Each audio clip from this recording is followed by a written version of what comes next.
Yeah. From the sandlots to the spotlight. From the Negro leagues to the big leagues. This ain't just baseball. This history. This culture. This is stolen bases. Yeah. Save that first. Hey, what's good, family? Coach Trey here, and welcome to episode 6 of the Stolen Bases podcast. So glad to have you with us, and of course, as always, this is where stories are rich, the history runs deep, and the culture, this culture that we're proud of, the Black culture, always has a seat at the table. We're here to celebrate the past, people, and challenge the present, and of course, inspire the future of Black baseball. So whether you're a lifelong fan of this game that we love, or you're just discovering the game for the first time, we ask you to grab your glove and pull up a chair, because around here, as always, we're still in more than bases. We're reclaiming history. So let's go. I'm your host once again, Coach Trey Everett, and I'm joined by my co-host, my boy, my ride or die, Johnny King III. Tell the people what's good, my brother. What's good? Welcome to another episode of the Stolen Bases podcast. Ready to go? Let's go. Let's get it. All right, let's play ball, as the umps would say. Game on. Now, look, before we get started, I know we're a baseball podcast, but I want to lead off today by talking about something that's not baseball related, but we actually gonna enter into the world of basketball for a moment. Right. So, and actually, even not even the NBA, we gonna talk about the WNBA for a moment, because there's two stories that hit the news cycles over the past week as we're recording this that really caught my eye, and it really goes hand in hand to what we're talking about here on the Stolen Bases podcast, about reclaiming history and also just bringing an awareness of Black presence, not only in baseball but in all sports. So story number one out of the WNBA involves the great, and I won't say great, I give her props, she's an amazing basketball player, Caitlin Clark. And the story behind her is, there's been a lot of scrutiny behind her this season, about maybe some hard fouls going her way, about maybe the refs looking away, and of course she puts her hands in the air claiming foul and complains and stuff like that. Just like, we see LeBron do it. We see many players do that when they feel they got fouled, that they, ref, did you not see that? Mm-hmm. So with her, it's gotten to a point to now it's gotten political. And the Republican Party has gotten involved, and Congress, the Republicans in Congress have sent a letter to the WNBA basically telling them, y'all better protect Caitlin Clark or we coming after you. And when I read about that, man, I'm like, a lot of things went into my head, but it just boggles my mind that we would get to a point where politicians are so offended because a player is, in their eyes, being treated harshly or unfairly, that they have to get involved. When we've seen history time and time again, players likely were treated harshly, treated unfairly, didn't get the calls, wasn't well liked among other players, and we never seen politicians, we never seen Congress get involved. Why Caitlin? Not at all. Not at all. I asked the same thing. I don't understand it. Why? I think that traditional American values, they have what's called the Iowa caucus. Well, where she went to school at. Right. So that's kind of the, I think there's some automatic connection there, maybe. Mm-hmm. Of course, the color of her skin has everything to do with it. Mm-hmm. And like you said, it's a sad thing. We had a president that was our skin color, our race. Yeah. And so many things done to him intentionally in a derogatory manner, and still being done and said to this day. Yeah. And where's the political outcry for a former president? Mm-hmm. But we're crying for, Caitlin Clark. No disrespect, she's a great player. Yeah. But she dishes out just as much as she gets. There it is. She's an aggressive player herself. I hate to put the label on people, but some people would claim her as a dirty player. Mm-hmm. And it's not that she does anything flamboyantly dirty, but a lot of little sneaky stuff. Yeah. Knowing that the refs ain't seeing it, the refs ain't going to get away with it. But then as soon as it happens to her, hands go up in the air, whistles start blowing. Yeah. You know what I'm saying? People start getting technicals. Mm-hmm. It's unfortunate in the WNBA because this league is just now starting their trajectory of mass appeal. And, now the government wants to try to intervene into all of that. And I just think it's very messy. It is, man. Very, very messy, and it's and very hypocritical at the same time, because history shows that there's been many times where there's been black athletes or just athletes of color, and let's not get it twisted, even white athletes that were treated unfairly, whether it be by other players, by referees, by owners. We've seen this time and time again. I could go back to Muhammad Ali when he chose, not because of his religious beliefs, to not enter the military draft. What did boxing do? Kick him out of the sport. And no one from Congress, I don't recall that there was this outcry on any side of Congress saying, let this man box, let this man back into the sport. We saw it again with cats like, Jim Brown and Kareem Abdul-Jabbar, who were out here being outspoken about social justice. They didn't have Congress behind them. We even see it, even today, feel how you want about, somebody like a LeBron James. Whether you love him or hate him, to me, there's really no in between.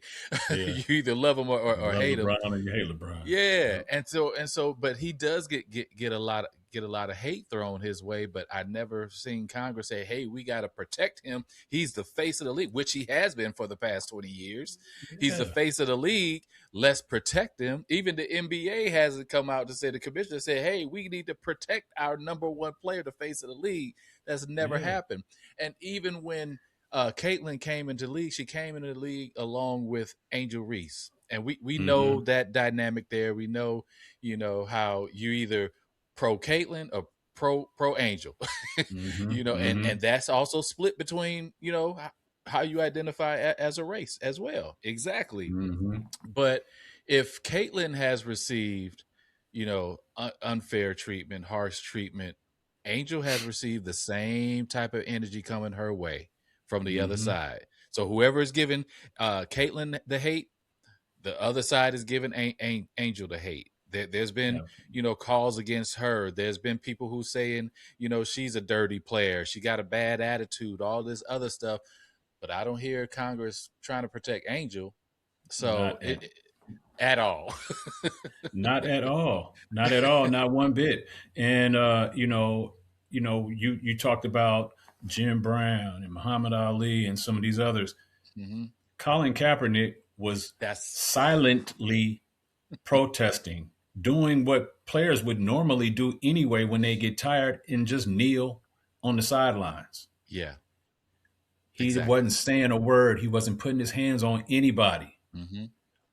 And they took the exact opposite route of what they're doing with Caitlin. Yeah. And they made it political against this man.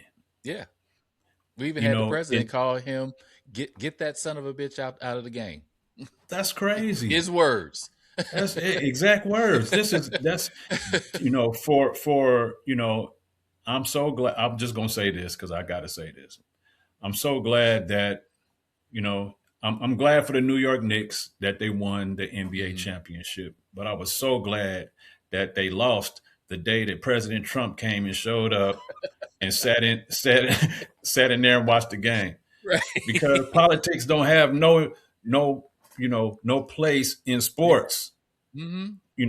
No place in sports. None. At We all. see what happened with Team USA in the World Cup. Soon as he got involved. Yep. Here we go again. And the crazy part is, when soccer fans will cheer for their entirety. Let's just say USA. I'm not going to even include any other country. Mm-hmm. In our country, our people, the nation's citizens, will rally around the USA soccer team. Yes. No matter what the faces on the team look like. This is USA. Yes. Same thing with the Olympics. It's USA. Indeed. But as soon as the Olympic Games are over, some of those exact same Olympians come home and get treated like dirt. Yep. Get treated like second-class citizens. Yeah. Get treated like criminals for just existing. Yeah. And it's super hypocritical of this country, of this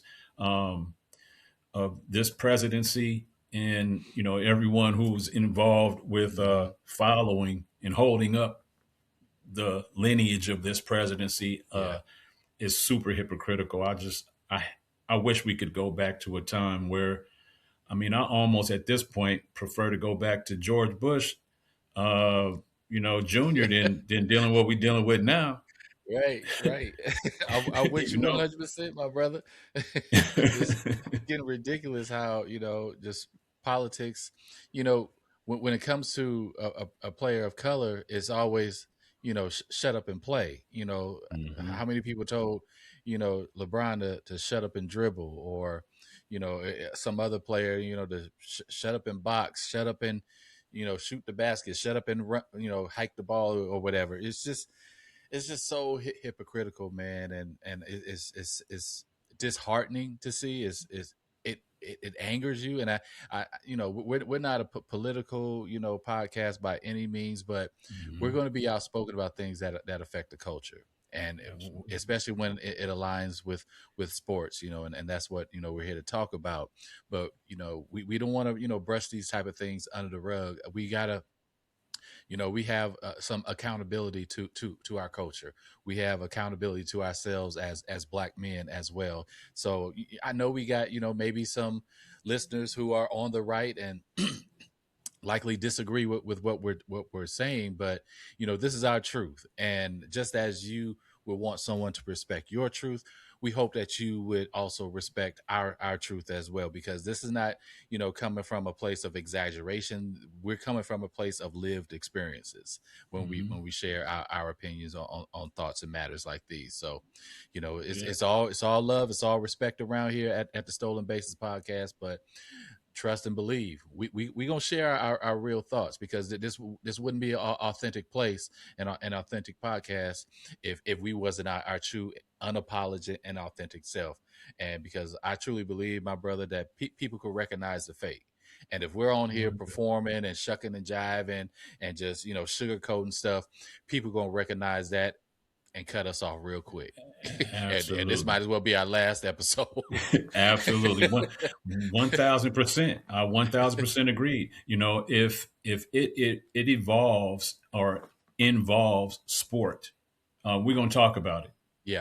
Even if it, steers off into the political space, because they're creating the news, not us, That's right. But we're going to defend our positions and our thoughts on those matters, because what else do we have as a people but to defend our position? Because that's exactly what they're doing.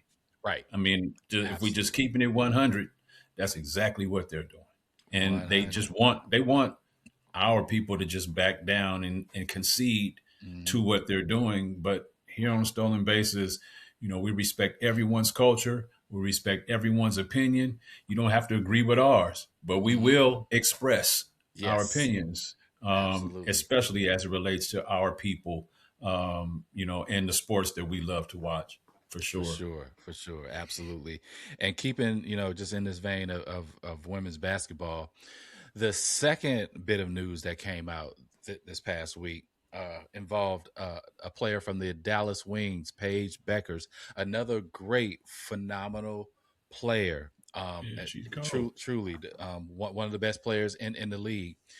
She recently said in a press conference after a game, she was basically calling out the WNBA because she said she feels that there should be more black coaching presence in the league. And as we speak right now in the WNBA, which is just like the NBA, a majority black league, there are no black coaches and head coaches in the WNBA. I find that just astonishing. Yep. I couldn't believe it when she said it, man. I was like, wait a minute. There's got to be at least one. At least one. And so I started going to every team's website, looking at their roster and their coaches. And yeah, there's plenty of assistant coaches, but there's not one black head coach in the WNBA. Mm-hmm. I didn't really pay attention to it like that because I watched, they had Unrivaled League, the Unrivaled Right. that played before this WNBA season. Right. And they had some, Teresa Witherspoon was a coach.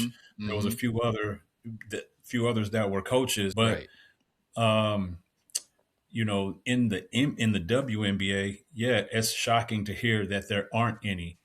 Well, it's not shocking. There have been some. Michael Cooper was a male. He was a I believe Derek Fisher was as well for a moment. Derek Fisher for a moment, yes. But it is shocking to hear that a sport that's dominated by African Americans can't seem to field any African Americans in leadership. Yeah. We ain't talking about team ownership. We're not talking about general managers. We're just talking about head coaches. People that are already sitting on the sidelines coaching the other 8 to 10 African American women on their team. Yeah. And it's just sad to see. It's reflective of our society. It's reflective of the type of control that is attempted to be maintained at every cost. And to me, it takes me back to the purpose of this podcast, Stolen Bases, where there was a time where we had our own leagues. There was a time where we were our own coaches, our own owners. We created our own schedules. We played against each other, and we had a great time and made a lot of money, and developed a lot of pride amongst ourselves by doing it that way. Yeah. Now imagine if the separation occurred where African American athletes decided, you know what, you keep showing us, you keep showing us over and over and over again. That we don't really matter to you that much until we start dribbling the ball, passing the ball, hitting the ball. But outside of that, we don't matter. Well, let's take ourselves somewhere where we do matter, and let's create our own league. It's only a matter of time before the collective thought says, you know what, we could do away with all of this drama and just start playing each other and keeping the money to ourselves and let y'all deal with that over there. Yes. Because if you water down the league by removing the black players from it, I don't know how long the WNBA, the NBA, the NFL, the only Major League Soccer and Major League Baseball would still last. Hockey would still last. Yeah. I don't know about NFL, NBA, or WNBA. No, if it did last, it wouldn't be watchable. I mean, you might if you get offended by that, it's because you don't watch sport. Yeah. Because if you watch sport and you love sport and you know sport, you don't know sport without African Americans leading in those sports. If we decided we're not running track for the United States anymore, let's see how many gold medals USA wins. Right. Exactly. You Exactly. know, y'all It still comes win down all to of. it. We the cheat code. We are the cheat code. When it comes to the major sports, even when it comes to, even now with the World Cup, you look at, most of these, dominant teams from any country. You look at, the skin color of those players. Look at Yeah. France. France is deep with brothers. They may Yes. not be from America, but they're from the continent. Hmm. And you got the entire country cheering them on Hmm. fervently. You know, I wonder how those black athletes are treated in their home country. I Hmm. I imagine they deal with some things, but I imagine that it's probably not like it is here in the United States. Right. You know, the Right. United States is ingrained in the American culture to be disrespectful to people of color. That's just part of the culture here in It this is. country. It is. It's And been that way that's since day sad. one. Absolutely, been that way well, before day one. Beyond 250 years, it's constantly been that way. And at some point, and somebody asked me this today. Was having a conversation with somebody, and they were saying, how we have to teach our young people to defeat racism and defeat white supremacy. And so I kind of pushed back on that. I was like, at some point we got to get to a point where it's not our responsibility to Hmm. defeat racism. It Hmm. got to be the racist responsibility, or the people who condone racism, who are Yeah. complicit to racism. It got to be their responsibility at Cut it some out. point to defeat racism. We Yeah. tired. Right. Right. How much more fighting for defeating racism can we do? I Yeah. mean, we got it in us because we are fighters to the Mm-hmm. death. Mm-hmm. But it seems like that's what America wants for us to fight until you die. Yes. Yes. Because what else do you have? You know, What else what do else? you We're have? not going to give you nothing else. And if you try to build something else, we're going to take it from you. Mm-hmm. You That's know, it. at every stage of progress of African American, Black American progress, we get torn down Mm-hmm. by systems Yeah. and powers that are beyond our ability to fight. Yes. And it is very it's a very controlling society in that way. And I just am looking forward to the day where, like we do on this podcast, you know, the collective thought comes together and says, you Mm-hmm. know what? I'm tired of bowing down to this. Yeah. I'm getting ready to go over here. We're gonna do it the way we do it, Mm-hmm. and let y'all have it. Yeah. And the crazy thing, man, is that we've done this before. When you talk about us having our own, owners, players, agents, and all those things, we've actually done this before, and not only in baseball, but we've done it in basketball as well. I eventually, maybe sometime this fall, as we head into the NBA season, we definitely got to do an episode about the Black Fives. I know a lot of people don't know what the Black Fives is, but it's basically the first black pro basketball teams. There we go. You got one. Yes, It's one of the sir. Black Fives right here. That's one of the Black Fives right there. Yes, sir. I got a Black Fives hat. I'm gonna have to rock that one next episode, man. But yeah, Hmm. we got to talk about that because we had a lot of owners in pro basketball as well. We had you know sold out crowds. So if the blueprint is there, Yeah. it's just about picking it up and just revising it a little bit to modern days. But we're not talking about separating ourselves from any other part of society, but sometimes enough becomes enough. Hmm. And always being controlled, always being scrutinized, even just getting back to baseball. Mookie Betts this week has been just just really just been put through the coals, through the hot coals, just because he decided, I'm not going to the White House, when the rest of my team goes there. And he gave his reason, and he said, this Hmm. I'm not being political about this. He said, me and my wife just had a newborn baby. in this baseball season, we get very few days off during these 182 games that we play. We get very few days off. So I want to take my day off and spend it with my family and just relax. That's Mm-hmm. it. Mm-hmm. We can't even respect that. Like, folks couldn't even respect that. He's been to the White House before, so it's not like, Yeah. he's won 4 championships, as we talked about Exactly. before. So that's Exactly. nothing new to him, And so now, He's one. I'm sorry. Go ahead. no, he just wants that day off, man. And so I don't understand why people cannot respect that, but it becomes an issue because of who he is and who people think that what side he's supporting. Yeah. Sad. It's very sad. Like you said, he's been to the White House before. He's won 4 championships. In fact, he was probably there last year, the last time they went. And,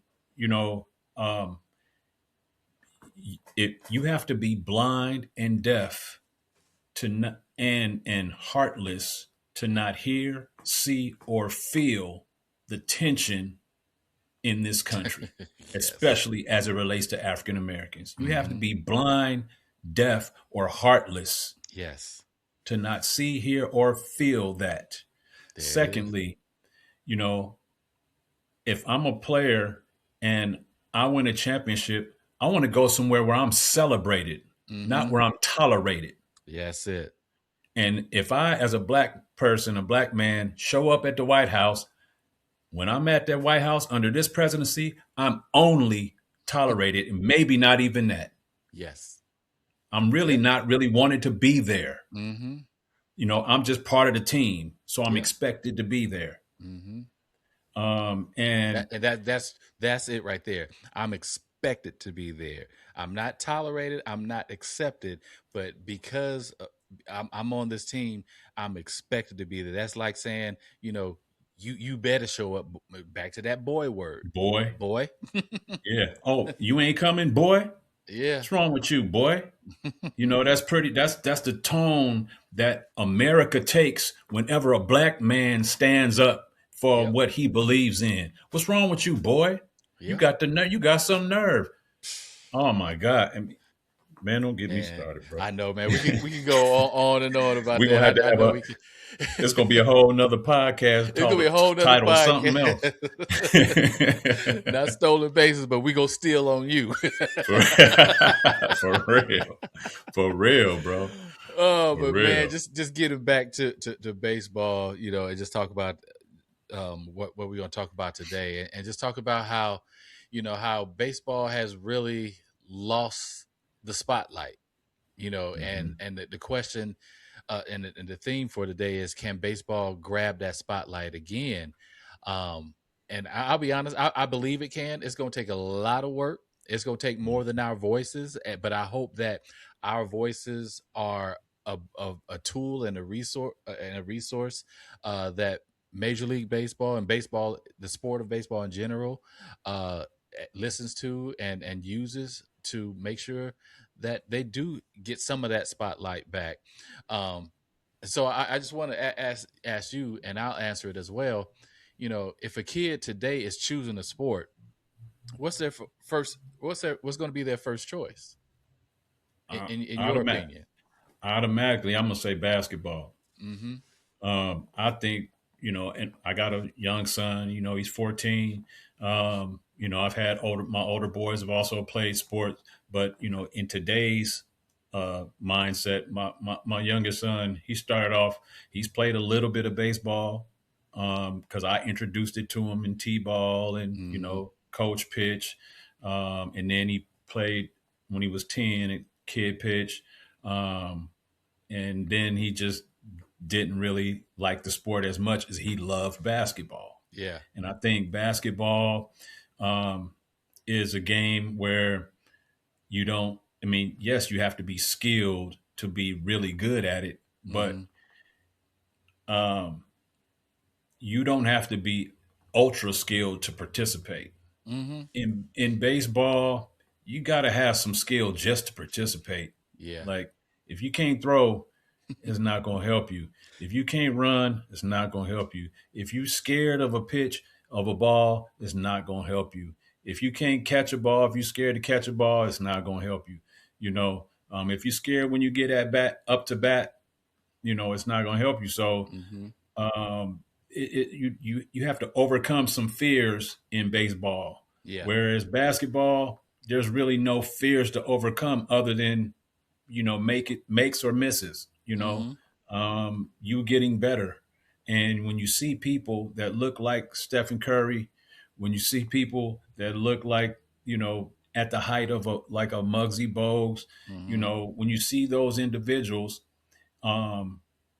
most kids say, if he can do it, I can do it. And in baseball, they very rarely, especially people that look like us, very rarely see people that look like them. Kids that look like us very rarely see people that look like them excelling in baseball. And so I think it just becomes an automatic. I'll let you go. It just becomes an automatic, a default. Again, it goes back to those cost factors where, all you got to have is some tennis shoes, and you don't even have to have no basketball shoes. These days, kids are hooping in Crocs and slides. You ain't lying. I could go down the street to the park right now and I'm going to see a kid in some Crocs. Yeah, for real, court. Man. Hooping, man. Going in, too. Going in. I'm like, man, my ankles would be done. Done. Told everything. I would say basketball too, man, because just the convenience of playing the sport. Like, there's not a lot of equipment necessary. You just need a ball, and because there's hoops everywhere. You go to the local park, there's a hoop, or, it's easy to play right in your bedroom. We all had those little Nerf basketball hoops in our room. Right. So it just made it easy to be attracted to the game and play the game, no matter what your skill level is. Baseball, we grew up in a time where we found a way to play the game because we loved it that much, and we come from a community that loved it that much. But because now, even if you love the game, to just have a pickup game, it's not possible. One, kids don't go outside like that. Two, even a ball itself is expensive. I was at a sporting goods store. I just took a look at how much is a baseball nowadays, because I remember, going to Big Five sporting goods and just getting an extra ball, to have in my equipment bag. It was like $3.99. Yeah. Man, baseball's starting at like $20 now. Hey, for a single ball? For a single ball, it was like $19.99. I was like, that's crazy. So it's even getting expensive. A ball. So imagine, if a kid doesn't have a bat, doesn't have a glove, so it just makes it difficult to play, when, the facilities aren't there, the resources aren't there, the equipment isn't available. In playing basketball, you don't need, you just need a hoop. It don't have to have no net on it. It don't have to have no chain net. It don't matter. As long as the ball could fit through the circle, we balling. Yeah. But with baseball, man, you can't just be in an open field, because it needs to be, maintained. You need the, the diamond cut out and stuff like that. So there's a lot that goes into, being able to play this game. And I just think a lot of communities have just stopped putting in the work. I drive around our hometown of Vallejo. A lot of the fields that we played on, it's grass 5-6 feet high, now growing in them same fields that we used to practice on. Some of those fields, especially East Vallejo Little League is no more. West Vallejo Mare Island, no more, Wow. So it's sad, man. It's really sad, man. I this thought came to me. And we started talking about like why baseball has declined a little bit and people started gravitating toward other sports. It might sound funny, but I'm going to blame a little bit on Jesus Christ of Latter-day Saints. I forgot the name of that organizations. Oh, the Mormons?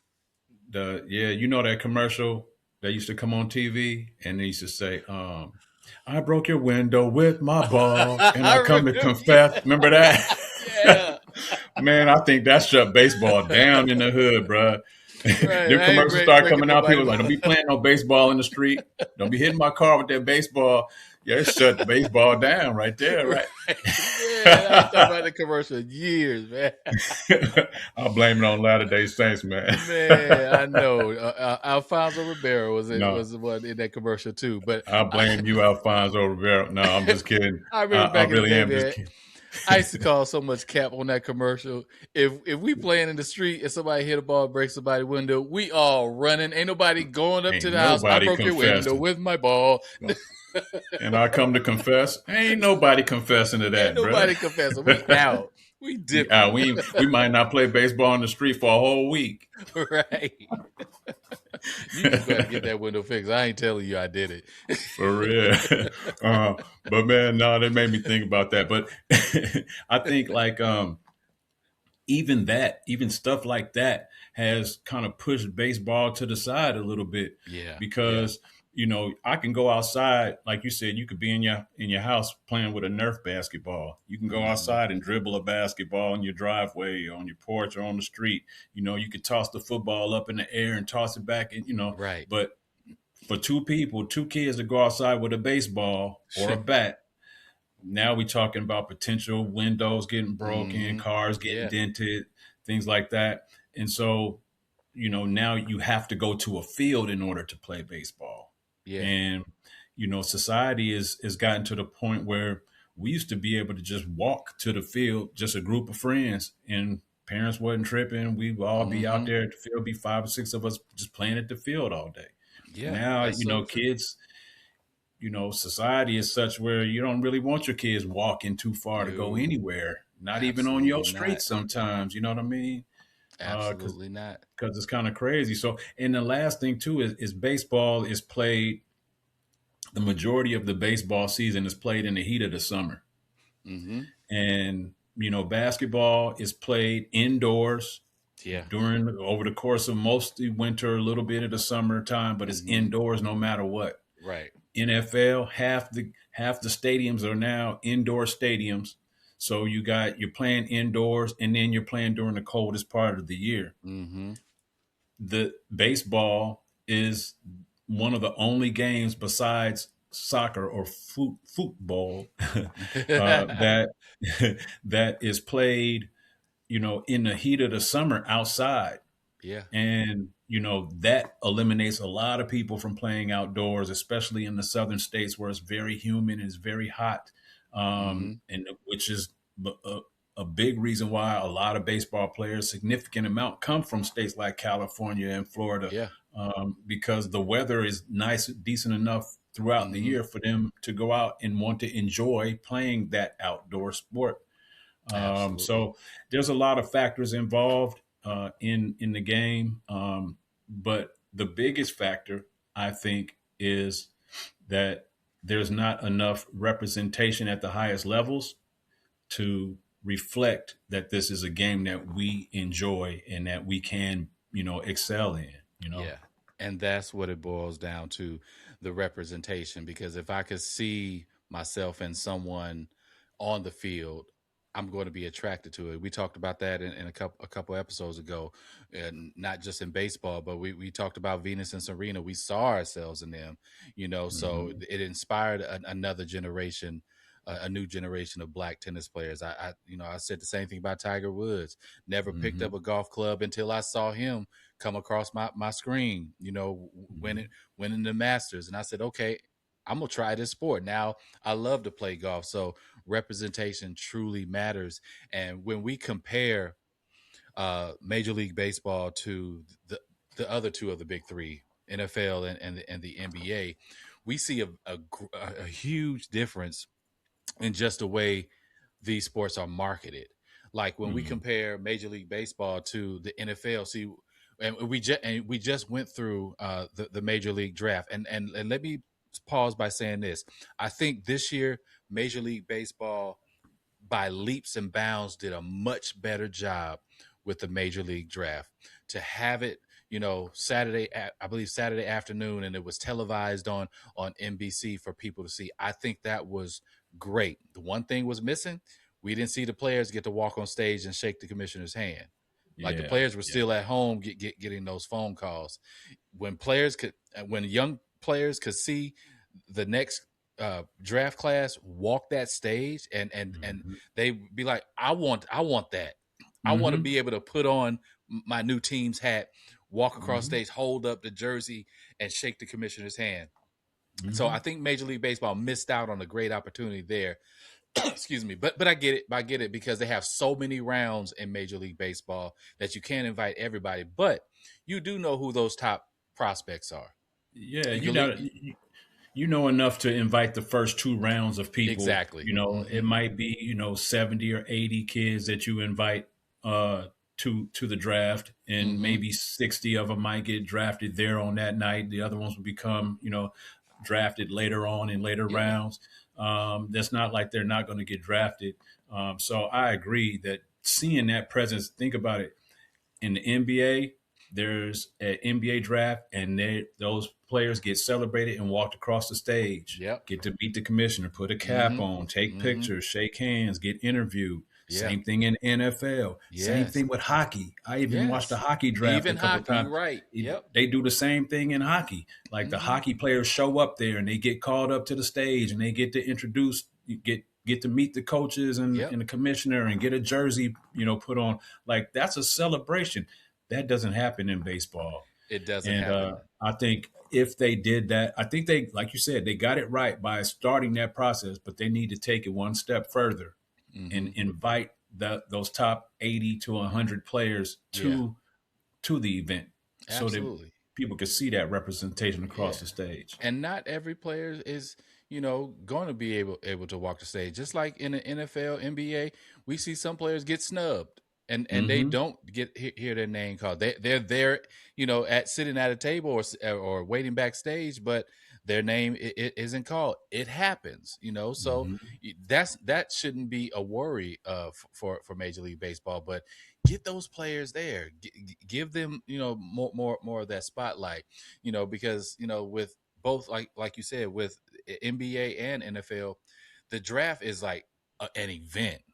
Yeah. Like people Yeah. have saved up for this and will travel across the country just to sit there or stand there, because the last few NFL drafts, which have been great the way they do it at one of the NFL stadiums, but you're just standing there waiting for your team's pick.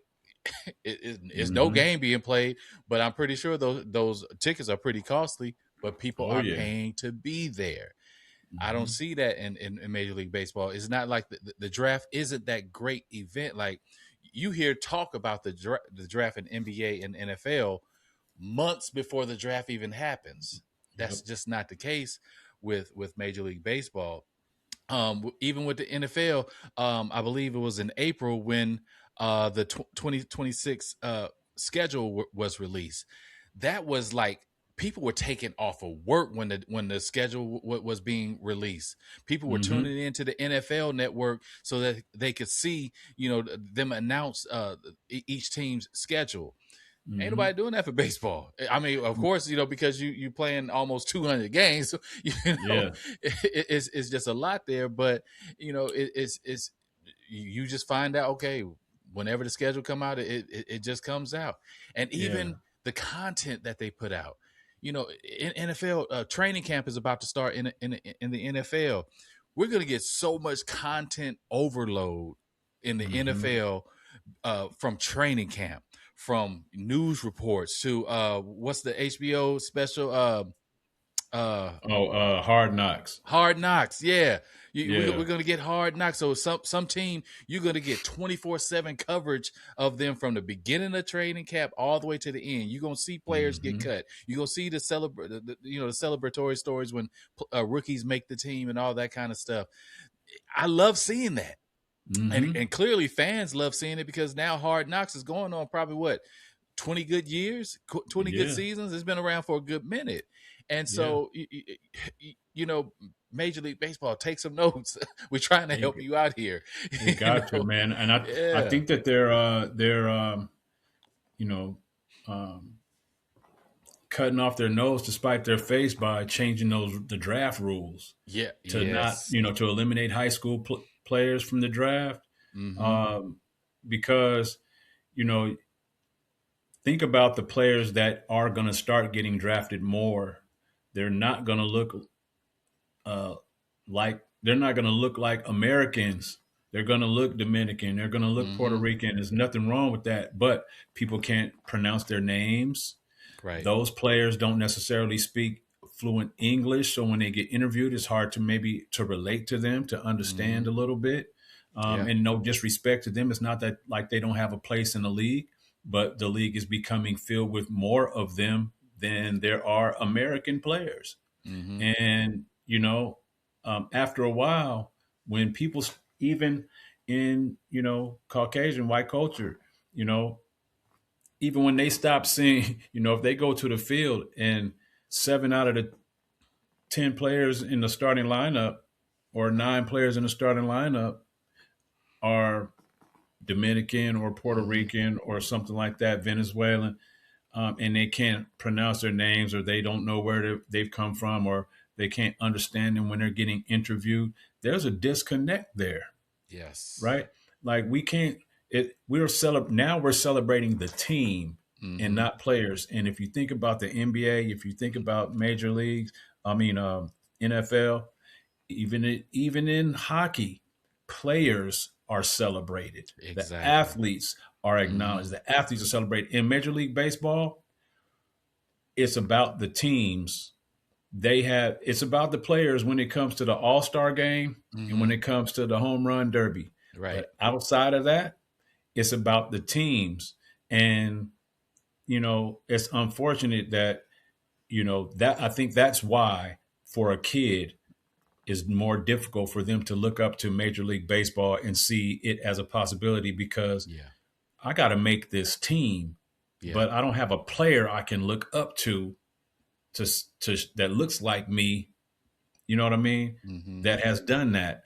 And it just becomes a more monumental task in a kid's mind. It's like, if I ever want to play a professional sport, I might need to go somewhere where I know I'll be recognized and have more opportunities, because there's way more people that look like me playing football and basketball.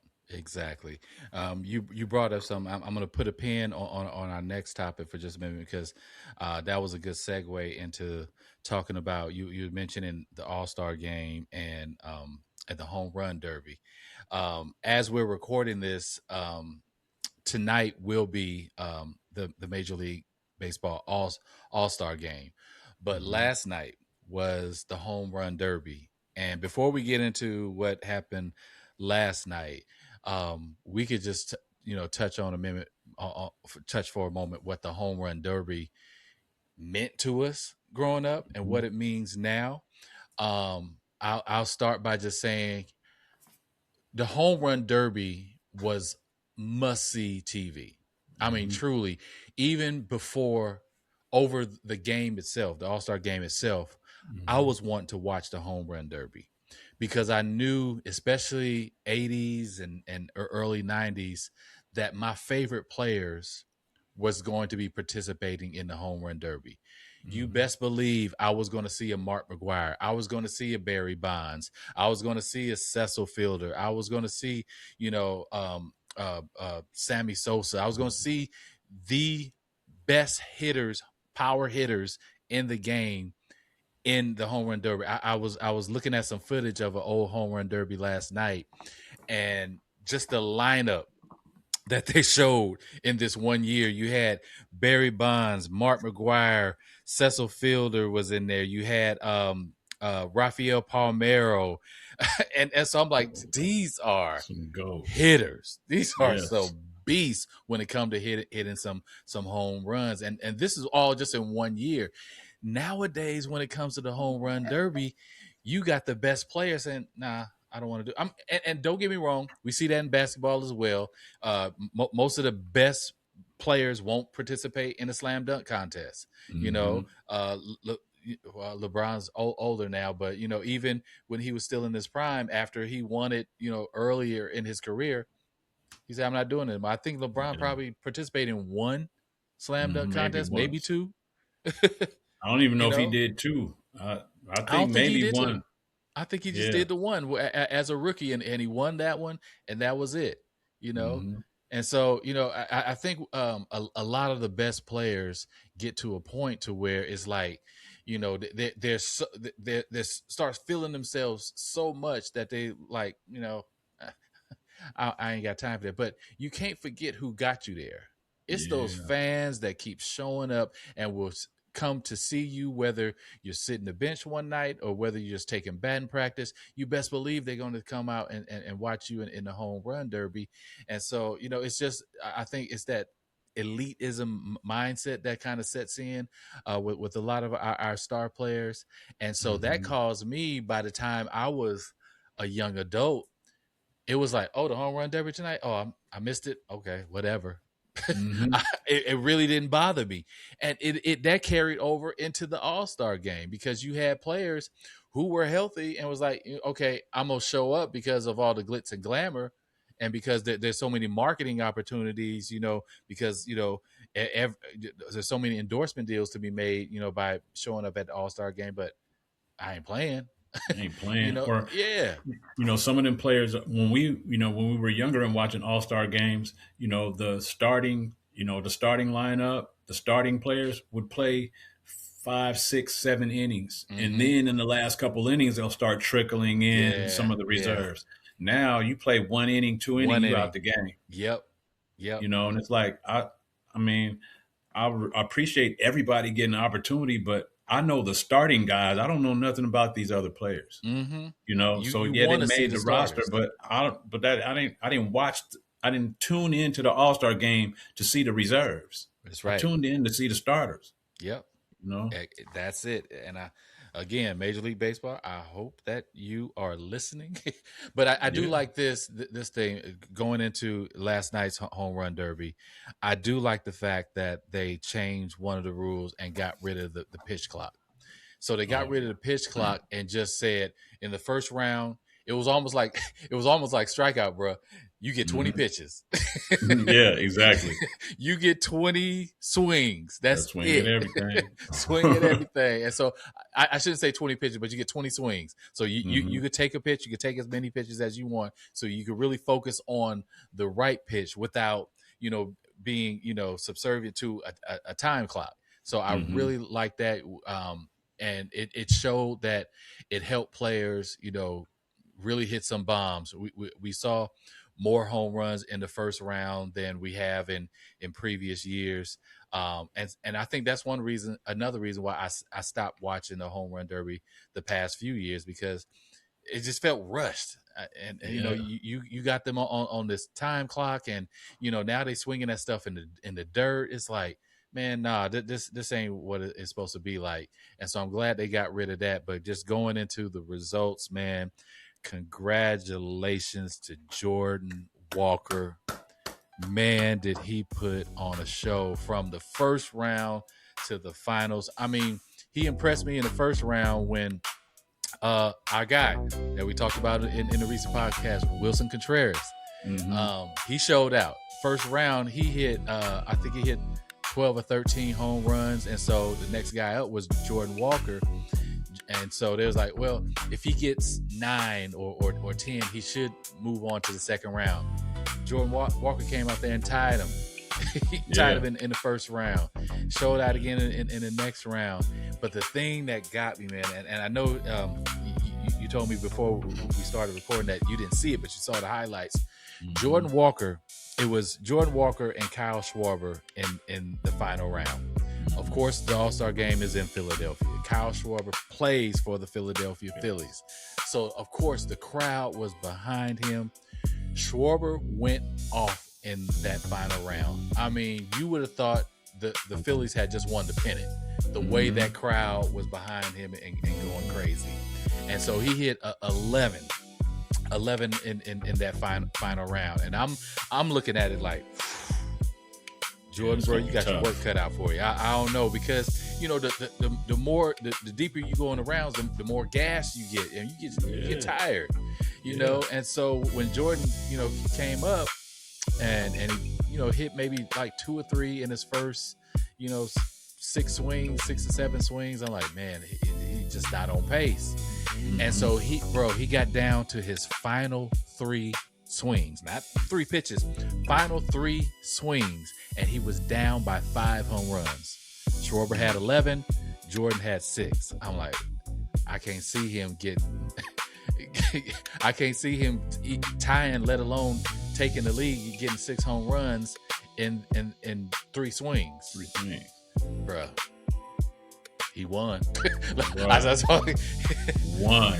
My guy went off, and first of all, his technique was beautiful.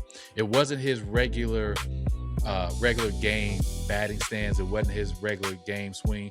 He just had a smooth, calm swing about himself. He wore his cap backwards in honor of Ken Griffey Jr., chewing on bubble gum. So it made you feel like he was truly playing strikeout. It made you feel like you was in the backyard with him throwing pitches to him. And, just the demeanor that this kid had, you just couldn't help cheer for him. And another reason I cheered for him, of course, because he's in hostile territory. Everyone's cheering for the hometown guy. So as soon as he stepped up to the batter's box, entire crowd booing. So all you hear is these boos the whole time he's up at the plate. Each time he'll hit a pop-up that doesn't go out the park, the crowd cheers. So they was cheering for him to fail. And don't get me wrong, I know the fans were just cheering for their hometown guy. And I don't mean to bring race, but you couldn't help but think of just the setting that he was in.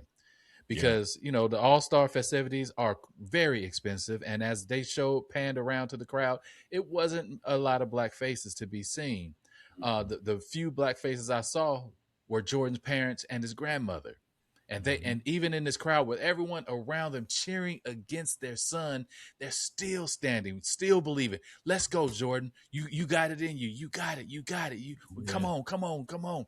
And so I couldn't help but just admire and just think back to our black culture and how many times that we've been in hostile territories when everyone in the room has been against us. Everyone has been against us, yet we still battle through, yet we still fought. In the words of Maya Angelou, yet we still rise. And my guy rose to the occasion, man. And I was just watching the game from just laying on the bed, man. And I'm just in bed, just clapping and jumping up out of bed, cheering for this guy when he hit that last home run. So he just made me proud, man. And it's just more reason why our podcast is so important, because now we get to celebrate something like that. Timing couldn't have been better. The timing couldn't have been better, man, for us to be doing this podcast and see a young Black American brother win the home run derby, man. Absolutely, man. I was, like I said, I didn't get a chance to watch it live. I got to watch the aftermath of it all. But man, I was super excited. I was able to tune in to my phone and see that the final round was Kyle Schwarber and Jordan Walker. In my mind, I said, man, Kyle Schwarber gonna win it. Yeah. Hey, he's a power hitter. He's been a power hitter. He's in Philly.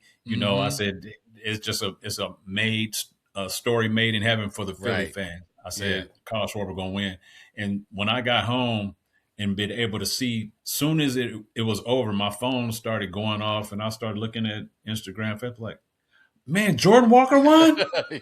Man, I was juiced. I immediately went to my computer and started looking up the videos and stuff. I was so excited about seeing him win that because he's a straight American-born Black kid from Atlanta. Yes. You know what I'm saying?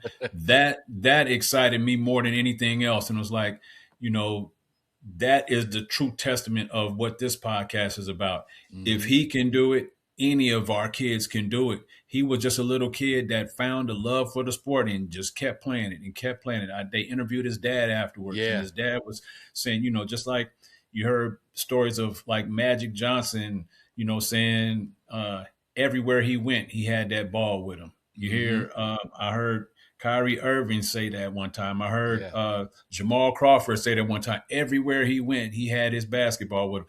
Right. That's what his dad was saying about Jordan. He slept with Yeah. his glove. Slept with his glove. You Yeah. know, he loved the game that much. He woke up talking about baseball, went to sleep talking about baseball. And I'm just so proud to have a representative like him. He's so such a good person, good-hearted Yeah. person. When you hear him speak, Oh you know, yeah. when you hear him talk about his love for the sport and the people that he's looked up to. One thing I really enjoyed, he got interviewed by our guy, Black Baseball Mixtape, and Yeah. I think he mentioned to him that he really loves Barry Bonds. One of his Yes. favorite players to watch hit home runs was Barry Bonds. I was like, yeah, that I Jordan saw Walker on that. our team too, bro. He's on Yes, our team sir. too. Yes, sir. I was glad after. It was good to see Barry Bonds, be one of the co-hosts and analysts for the Home Mm-hmm. Run Derby. You know him, Alex Pujols, and Mm-hmm. I can't remember his first name, Rizzo, Anthony Yeah, Rizzo. Anthony Rizzo. Yeah, so it was good, because we know Bond's baseball IQ is just off the charts, and Mm-hmm. so to have him there talking baseball, and our guy CC was right there on the field as well in interviewing players after they finished. So shout out to CC, that was good to see, man. Yes, sir. And after Jordan won, for him to sit on that couch, next to his hero, from out of Yeah, his words, Bond's his hero, and to be able to be interviewed by Barry Bonds, and they talked with him, brought his family. Barry called his family into the interview, and so it was yeah. good for baseball fans, like traditional baseball fans, to Mm-hmm. see Barry in a different light as well. Not Yeah, believing the hype and all those stories, about maybe some old dude who got offended because Barry wouldn't give him an interview, and now he done wrote 100 bad yeah, stories about Barry, and everybody believed it. So it's just nice to see Barry, in a different light, and for people, for baseball to be embracing. No, yeah. the Hall of Fame, Major League Baseball, I'm glad that they're inviting him into the story. But Absolutely. the Baseball Writers Association definitely need to do a better job in embracing Barry, because a lot of us are fans of the game, are lovers of the game, because of Barry Bonds. So that was good to see. And like you said, shout out to our guys at Baseball Mixtape for being on the field, being able to interview some of the guys over the weekend. I believe that they're still in Philly, for the Mm-hmm. festivities tonight. Shout out to also Black Girls Who Love Baseball. Mm-hmm. She is there as well, on the field, with press credentials. So Mm-hmm. and so many others. Those are the two that just are off top, but there are several other podcasters, influencers that focus on Black baseball. This is not an anomaly. It's not just us. There's many more out there. So and Mm-hmm. we're a community, and so we're gonna shout them out. We're gonna show them love, give them their flowers, because they're inspiration to us. We're the, Absolutely. like we said on a previous episode, we're the new kids on the block, and so we're following the template that they're creating. So I'm definitely Mm-hmm. going to always show them love. And it was just so good to see, finding those Black players, finding giving even those HBCU players an opportunity to get in front of the camera and Yeah, be interviewed. Man, it was yeah. this That was was, well done, baseball. it was heartwarming to see that. To see our people put on display a little bit more than in the past. Um, you know, Major League Baseball could have denied Barry Bonds and put Mm-hmm. someone else in his seat. Yeah, Not saying that Barry applied to do that necessarily, but either way, they could have said, "Yeah, no, we don't want Barry. We want someone else." It humanized Barry. yeah. That to me said it. All the people, there's so many people, there's a whole generation of people that only know Barry Bonds from what other people have said about him. They never Yes. saw him play. They never got a chance to embrace the great baseball player and athlete that Mm-hmm. he was. They only hear the negative stuff. Right. And so he was, I think, humanized last night in that Indeed. opportunity. You get to see the real human, the real man. They Mm-hmm. say he hated giving, he didn't like talking to the media and like talking, getting interviews. When you see him in that light, you wonder why didn't he like talking to the media, talking to interviews. it's got to be a little bit deeper than It he's just gotta be. unable, he's Right. unfriendly, he don't want to talk to people. You Mm-hmm. know, he was loved and hated Yeah. because he was the greatest. When you're the greatest, people gonna try to find everything they can. If they don't like you, they don't like the Giants, they don't want Mm-hmm. you to break Hank Aaron's record or no one else's record, Mark McGuire's record, Sammy Sosa's record. You know what I'm saying? They don't Yeah. want you to do that. Yeah. So they're gonna ask questions with certain slants and certain angles. And Barry's Mm-hmm. his dad, his uncle, his cousin, man, Godfather, all of them been Yeah. in the major league. He know about. He like Oh yeah. y'all not finna take me out my game. I'll talk to y'all Nah. when I retire. Right. Exactly. And speaking of the hate, man, and just going back to Jordan Walker for a second, as he was being interviewed after he won, the person interviewing him, she asked him, I know you hear all the boos in the crowd, how do you feel about that? And man, I love this young brother's response. He said, it's all good because they don't boo nobodies. So I Yep. must be somebody. If you Yeah. booing me, that means I'm that dude, So and Yeah. so I just think about players like Barry, who constantly, if he wasn't, in San Francisco, he was being booed, and and Mm-hmm. and, and we know he was that dude, and and Oh and, yeah. and so that's so true. People don't boo nobodies. They don't boo nobodies, man. So here's the deal. Every time Barry got booed when he was at an opposing stadium, he would get immediate boos, and then as soon as he hit it out, he'd get a whole bunch of cheers, Yep. Yep. even from the fans that was just booing him seconds ago, Mm-hmm. Yep. because they came there to see Barry Bonds hit a home run. They just didn't want it to happen and affect their team, Absolutely. Yep. but they came to see him hit a home run.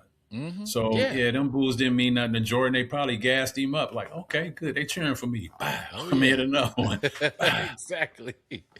But yeah, man, it was a great night, man. And I'm hoping that the MLB just really builds on this momentum, because I think what happens each year with the All-Star game, there's something nice or great that happens that they could really build upon, but they just let it die off, and we just gonna go right back into the regular season. We're about to start the Yeah. pennant race, and the momentum dies. But I really think there are many ways that they could build on this momentum by making they're getting there by adding different components to the All-Star festivities. When we were growing up, it was the day before the All-Star game was a home run derby, All-Star game the next day. The next day they had a day off and back to the regular season. Regular season. But with them, I mean, the festivities started probably last week in Philadelphia. Because I know Black Girl Who Loves Baseball and Baseball Mixtape, they've been in Philly for the past few days, with all the festivities. You had the HBCU Swingman Classic. You had, I don't know, this like the celebrity type of home run derby, but you had some. I think it was called MLBX or something like that. Yeah, something like that. So they're getting there by adding some new festivities and components, trying to make it more of, a multi-day experience. But I think where they miss out, and they could take note from the NBA on this, because we know at the NBA All-Star game, you have the highlight is the slam dunk competition the night before. But you also have the skills competition. You have the 3-point competition. You have the Rising Stars game. Now, baseball does have the Rising Stars game, but those skills competition, I would love to see some of that in baseball. Oh, yeah. Like have catchers, sit crouched down behind home plate and make that throw down the second. Who could do it? Who could do it in the fastest time? Who could be most accurate? Have outfielders throw from left field to home plate. Who could hit that? Hit that target. Without a bounce. With no bounce. Straight on target. Yeah, absolutely. I'm thinking that same thing. Have some base stealers, some speedy guys. Clock they speed from first to third. You know what I'm saying? Something like that. Like, I would love to see those kind of things. Absolutely. You ain't got to do a full 40-yard dash, but run 90 feet. Who's the fastest from home to first or first to second? Or even run the entire diamond. Who can run from home to home in the fastest amount of time? In the fastest time. Just stuff like that. Just showing off their skills. because those are the skills of baseball. Mm-hmm. Throwing. I mean, catching. Maybe it's hard to show that off so much because most Mm-hmm. players could just catch anyway. That's not going to be too much of a competition. Yeah. But throwing, very good, thing. And then the same thing, you can have infielders. I know where you're going. You can create some infield situations and just to see how Yeah. it plays out. You know what I'm saying? I Have was some just guys about to running see. on bases. Yeah, and I was We're just trying to about to turn double suggest. plays or something. That's what I was about to say. Like you could have two guys, a second baseman and a shortstop. They ain't even got to be on the same team, but they just want to Mm-hmm. team up together and have them, hit a ground ball to second base and have them do a creative double play. Like who could do it Mm-hmm. more acrobatically, and have Mm-hmm. one of the judges be the great Ozzie Smith, Yeah, one of the yeah, greatest double play turners, greatest absolutely. shortstops. I think that'd be so dope to see them, maybe do a toss on a double play behind the back, or something like that. Mm-hmm. Be Mm-hmm. so dope, man. So Even there's to have a ways. pitcher, for pitchers. I mean, I know organizations want to save pitchers' arms and things like that, Mm-hmm. especially during the All-Star break. They consider it rest, but hell, I mean, you're only throwing 5 or 6 times, in this type of event. Just see who could throw the hardest, Yeah, or who could throw the most accurate. We're gonna put this box on the screen, this yeah. overlay box on the screen, and we're gonna paint one of them blue, and we want you to hit that target. Mm-hmm. You know what I'm saying? Exactly. So there's so many things Major League Baseball can do if they just think outside of what's traditional. Yeah. It's the opportunities are truly endless, man. But before we get into the seventh inning stretch, man, I ask people all the time because I don't know why. Whenever I post about baseball, even before we started this podcast, when I post about baseball, I get folks who ask me, "Why you like that sport?" That's a white boy sport. You like baseball? You like and baseball? and so I started asking them the question. I'm like, why don't you like baseball? And Mm-hmm. I'm just really curious on the reasons why people, the reason why people aren't attracted to baseball. Mm-hmm. And some of the answers that I get, baseball is boring, it's Mm-hmm. slow, it's an Mm-hmm. old game, all these answers. And I know baseball is trying to do, MLB is trying to do what they can and, to kind of speed up the game. I'm not really a fan of speeding up the game because, I love the 3 hour experience at the ballpark. Don't Mm-hmm. condense it down to 2 hours. I'm not really a Right. fan of that. But, I know they want to, speed it up for the television audience, and people saying it's boring and all, and they're not really athletes. Like you got these overweight guys who are DHs or maybe an outfielder, they couldn't hack it in the NBA or the NFL. But you got to realize this, some of them overweight guys that are on the mound, most of CC's career, he was Mm-hmm. overweight on the mound. But, Mm-hmm. these guys are throwing 100-mile-per-hour fastballs. Right. There are 100-mile-per-hour fastballs being thrown in Major League Baseball. That's exciting. To That's see a exciting, ball man. being thrown 60 feet, 6 inches at 102, 103, 104. When it comes to, what's the guy on the, I think he used to play for the Yankees. I think he's with the Red Sox now. Ardolis Chapman. Mm-hmm. Right. Aroldis champion. Aroldis Chapman throwing like 106, 107. Yeah. And so Mm-hmm. when you see, heaters throwing like that, and then there is athleticism. It don't matter if you're overweight or in shape. There's a lot of athleticism on that field to run. Any outfielder who can run down a ball hit to the gap and catch it. Yeah. There's some Yeah. athleticism there, man. Man, For a these people catcher to be crouch for 9 innings. 9 innings. And then, I mean, it's so many different things about the sport of baseball that make it exciting that you kind of, but that's coming from us, from people Mm-hmm. who love the sport, who have played the sport. When you haven't played the sport and you're unfamiliar with the rules, you don't really know what you're looking at. Yeah. Mm-hmm. It does have that kind of, basketball, the main goal is Yeah. put the ball in the hoop. Mm-hmm. The football, the main goal is to get the ball into the end zone, Yeah. or get the next first down. But in baseball, there's so many goals. Yeah. There's so Every many ways to pitch, score. Yeah. there's a goal involved. Yeah. You know what I'm Mm-hmm. saying? When you on base runners on base, there's a goal for that base runner. There's a goal for every defender on the field. You know, for every base runner and whatever position they're at is going to dictate and determine something different that everybody else in the field is going to do, depending on what that pitcher does and what that hitter does. Yeah. You know, and it's just we can find something in every single pitch. Yeah. Even when you throw a pitch, it's a ball high inside.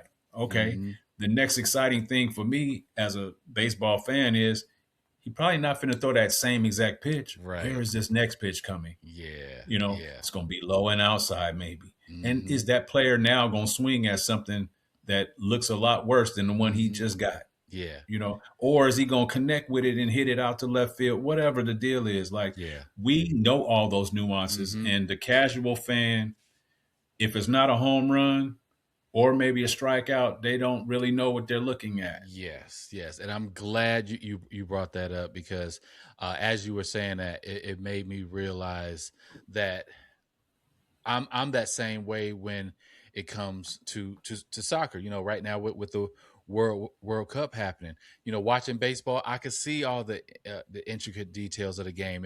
I could see how it's almost like a chess match, and so I enjoy, you know, those battles with, you know, pitchers, you know, deciding what pitch to throw, and, you know, maybe while the batter doesn't swing, you know, the pitcher got his point across. It may have been low and outside and it was called a ball, but it's setting up the next pitch. So, you know, and I love that, though, you know, all the strategy that goes into baseball. But, you know, when watching soccer, and, you know, in many cases, football and basketball is this case as well. All we know is the goal. All we know in football is the touchdown. All we know in basketball is the ball going into the basket. And so watching the World Cup, you know, and I'm seeing people getting excited over things that I don't understand, and all I'm waiting for is a goal. And sometimes the game, well, they call it a match, it may end 1-0. I'm like, they only scored one time in these whole 90 minutes. Or sometimes it'll be a draw, a 0-0 draw. I'm like, nobody scored, but y'all leaving like this was a phenomenal match. And so what I had to realize is that I don't understand the intricate parts of this game. I'm looking for the quick satisfaction of a goal, you know, just like somebody else who's not a true baseball fan. They're looking for the quick satisfaction of a home run. And so I really had to start learning the game of soccer. I started, you know, I watched a couple games with my cousin who, you know, lived, you know, a number of years in Europe, and, you know, soccer is big over there. So he knows a lot about the game. So watching it with him and asking him questions and just learning more about the games. And so now I can see why people get excited about certain things that happen where it didn't result in a goal, but it was still, you know, something strategic behind that. So, you know, I think when, if anything, you don't really have to be a student of a game that you're just now learning, but just a respecter of the game. And I'm at a point right now where I'm learning to respect the game of soccer, or the real football. I'm learning to respect it a lot more.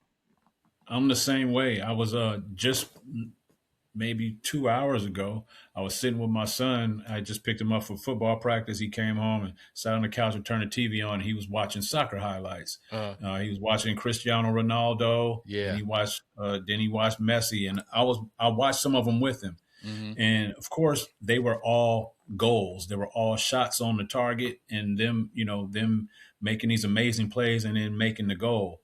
But in doing that, I realized that there's a lot, like you said, that I didn't know about the sport, because the goal, while the goal was good, how he got to the position of creating that opportunity is really where the nuance is. and the amazing footwork that they have and being able to keep that ball. I mean, it's like some of those players, Cristiano Ronaldo, it looked like the ball is tied to his foot. Right. Like this brother could be running a straight line, Yeah. barely touching the ball, but that ball's with him the whole time. There's ball with him the entire time, and he moving Yeah. around people and everything. I mean, just amazing. And then when you see certain things like I saw a ball in the air, his back is to the goal, and the ball comes behind him. He reaches back with his leg and kicks his leg backwards, and the back of his heel hit the ball and went into the goal. And his back is to the goal. It's a lot of skill in that game. That right there, yeah. I'm like, okay, yeah, now I can see why people get excited about soccer when they see stuff like that. Absolutely. And if we're not watching consistently enough, we don't see those type of things. All we will see is, the goals, but we don't see, but we don't see the athleticism. For you to run constantly for 45 minutes for 2 halves, nonstop, on a field that's bigger than a football field, man, you got respect from me.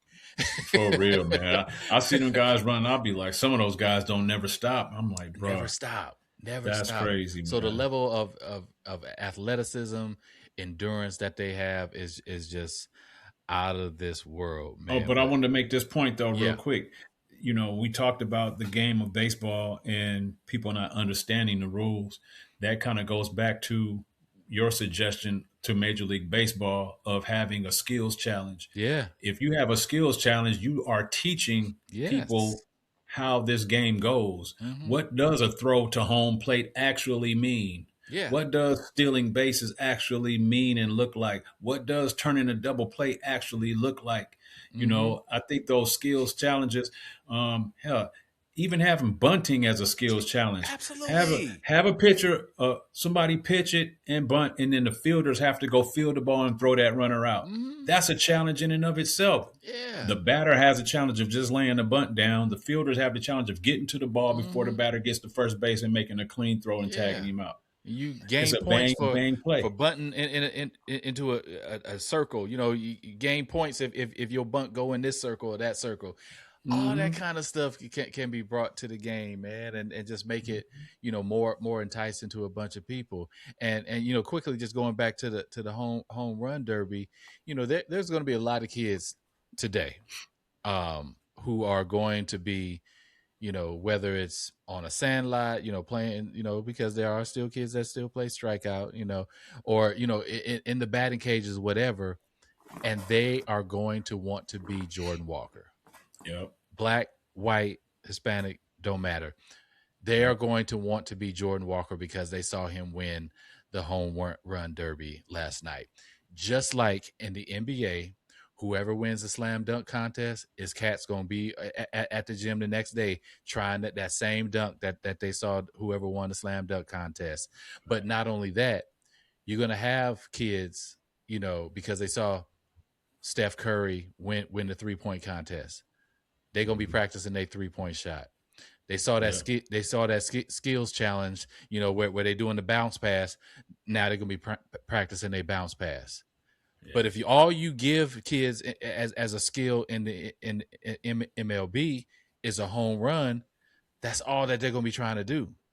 You're not going to have kids saying, "Oh, I could field the ball just as good as Ozzie Smith," or or let me use a player from the day. I could field the ball just as good as Mookie Betts, because I saw him in the skills challenge fielding ground balls. Or next time my coach need me to lay down a bunt because I saw one of my favorite players in the bunt competition. So there's so much more that can happen where you have better all-around players at a younger age, because you could go to a ballpark now and you can see kids swinging for the fences because that's the only highlights they see on SportsCenter. Yes, that's a great point. That's an excellent point.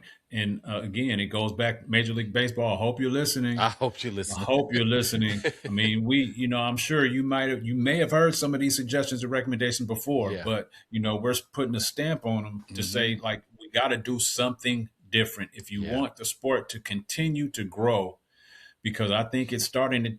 even though it's America's pastime, it's taking a back seat to the Oh, NFL for and to sure. the NBA. Absolutely. And as exciting as the WNBA is becoming, it's going to start taking a backseat to the WNBA too, because a Yes. lot of the female fans and even male fans that would go out and watch a baseball game Mm-hmm. because it's in the middle of the summer. It's a little hot. I think I'm gonna go to a WNBA game, and they Yeah. playing right now, and it's indoors. It's cool, That's you it. know. Mm-hmm. So MLB, you're up against a lot. You But play we a trying to game. help. We're trying to help. We're trying to give you some ideas. I mean, you play a game that's in the middle of the summer, and that in and of itself cuts out quite a few people. People are Yeah. traveling. People are Mm-hmm. all over the place. And it's hot in a lot of locations. Yeah. So that there's a challenge there. But I think Major League Baseball, if they take heed to some of these things, but either way, it goes back to us making sure that Major League Baseball represents the sport of baseball in a way that's easily digestible to the Yes. viewing audience. We were talking about being in the middle of the summer and having the different levels of competition for people's eyes and viewership, Mm-hmm. because people are traveling, even though kids are out of school, but families are on vacations. Yeah. They're spending larger sums of money for these vacations, which means they got less large sums of money to take the whole family to a baseball game. Mm-hmm. And it's hot. And now you have more sports that are indoor sports during the summer. Yeah. People are like, well, I want to go be entertained. I want to go, watch some sport, but I don't want to go sit outside, in the heat. So I'm going to Yeah. go to this indoor arena and watch this game. And there's so many more indoor sports and so much more indoor basketball being Mm-hmm. played that if Major League Baseball doesn't focus, and maybe that is it's realizing that it already cut his nose off. That's why they're Yeah. going to the DR and to Mm-hmm. Puerto Rico to get these players, Yeah. because you've already created a scenario where most of the players in America are conditioned to do something else during the summer Yeah. other than play baseball. Absolutely. Absolutely. Whereas those players, that's what they're doing majority of the time, and they're outdoors no matter what the situation is. Mm-hmm, mm-hmm. And you brought up something, yeah, in the summer, families are traveling, things like that. And we can't fault families for traveling, but oftentimes when families are traveling, they are traveling to some place where there's a major league city, where there's a major league franchise. So what Major League Baseball could, and this is just a novel idea, Major League Baseball, here's another freebie for you. You can take it if you want to, but you got a lot of sponsors of Major League Baseball. I don't know what hotel chain, but I'm pretty sure there's an official hotel brand of Major League Baseball. I don't know if it's Hilton, Hyatt, whomever.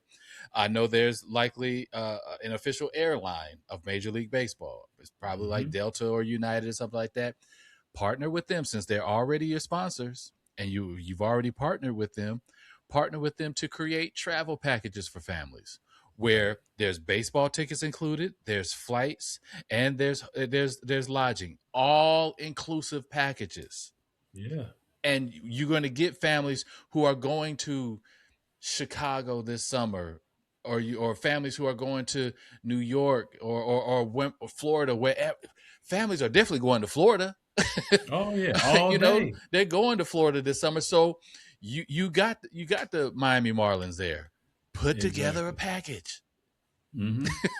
Yeah, it makes perfect sense, man. Yeah. Put together some packages, start setting. You're not going to get everybody in the world not going to participate in those packages, but if you get 10 families a month to participate in that, then think about the next year when those kids were introduced to that game. Can we go back to another baseball game next year? Yeah. Can we go to back, or when they get back to their hometown? That was fun. Can we go back to this baseball stadium here? You got the Rays 45 minutes from Disney. Yeah. Why aren't there any packages put together? It just makes sense, man. It just makes sense. And I just think that, matter of fact, Disney has baseball fields and stadiums on their property. Wide World of Disney. You're right. Yeah. Yeah. I mean, showcase some games at Disney. Yes. Major League Baseball and Disney can partner, and there could be every week could be one series that's played at Disney, Yeah. and whoever's in town, whoever families that are traveling there to be at Disney. Usually, families go to Disney. They stand there for a week or 3 or 4 days or something like that. And one of those days is kind of a chill day. You can go to a baseball game. Exactly. Being on the same resort property as Disneyland or Yeah. Disney World. Like, just think outside the box, man. I would You already rather have the see- resources and tools. Yes, and I would rather see a game being played in Orlando at Disney or whatever, rather than what's happening next month with a game, them having the Field of Dreams game in Iowa. Bruh, real talk. I mean, it's a great novel idea. It's a great because novel idea. Yeah. There was a movie called The Field of Dreams. Yeah. And that movie was so nostalgic that, okay, you're going to go to this actual field where they built this Field of Dreams and play a game. But who's traveling to see that? And who's interested in seeing that on in TV? the middle who's of interested in watching cornfields that? in Iowa.